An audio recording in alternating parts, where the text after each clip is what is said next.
बंधू.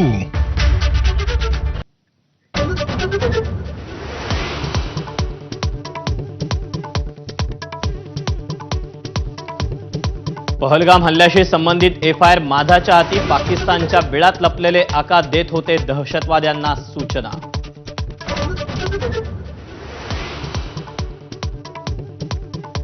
20 आणि 21 तारखेला पाऊस पडल्यानं आणि पर्यटकांची संख्या कमी असल्यानं 22 तारखेला दहशतवाद्यांकडून हल्ला. एनआयच्या तपासात माहिती उजेडात.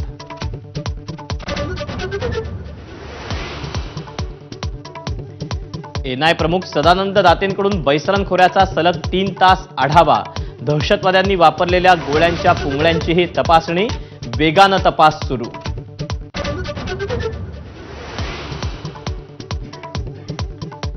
गंगा एक्सप्रेस हायवेवर भारतीय वायुदलाचं लवकरच शक्ती प्रदर्शन.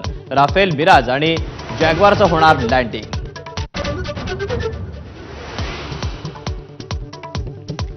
भारतीय वायुदलाकडून आक्रमण होण्याच्या भीतीनं पाकिस्तानची पळताभुई.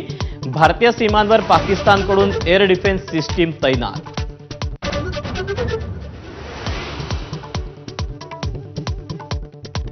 पहलगाम हल्ल्याच्या पार्श्वभूमीवर एलओसी जवळ शाळांमध्ये सुरक्षा प्रशिक्षण. विद्यार्थ्यांना दिले स्वसंरक्षणाचे धडे.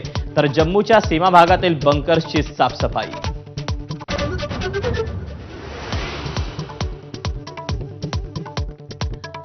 पहलगाम दहशतवादी हल्ल्याबाबत अमेरिकेचं भारताला खुलं समर्थन. तपासात पूर्ण सहकार्य करण्याचं पाकिस्तानला आवाहन. तर भारतासोबतचा वाढता तणाव रोखण्यासाठी पाकिस्तानची अमेरिकेकडे मदतीची याचना.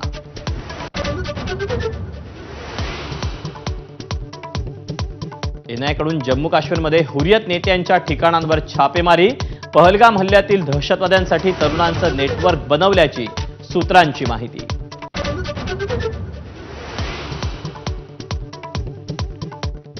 पाकिस्तानच्या राष्ट्रीय सुरक्षा सल्लागारपदी आयएसआय प्रमुखाची नियुक्ती. बिथरलेल्या पाकिस्तानची नसती उठाठेव अधोरेखित.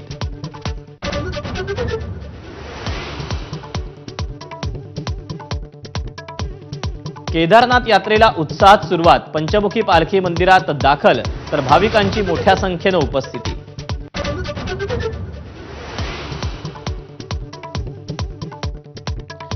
भारतीय कलांचा जगभरात विस्तार करायचा आहे. पहिल्या वर्ल्ड ऑडिओ व्हिज्युअल एंटरटेनमेंट समिटचं उद्घाटन करताना पंतप्रधान मोदींचा निर्धार. वेव्ह समिटसाठी मनोरंजन क्षेत्रातील दिग्गज मंडळी मुंबईत.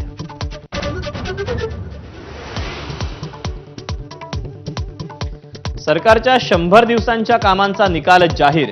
आदिती तटकरेंचा महिला आणि बालविकास विभाग 80% गुणांचं सर्वोत्तम. तर मुख्यमंत्री आणि उपमुख्यमंत्र्यांकडील 3 खाती नापास.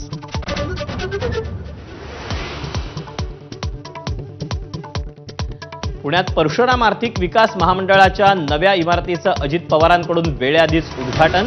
विधा कुलकर्णींच्या तक्रारीनंतर अजित पवारांकडून पुन्हा लोकार्पण.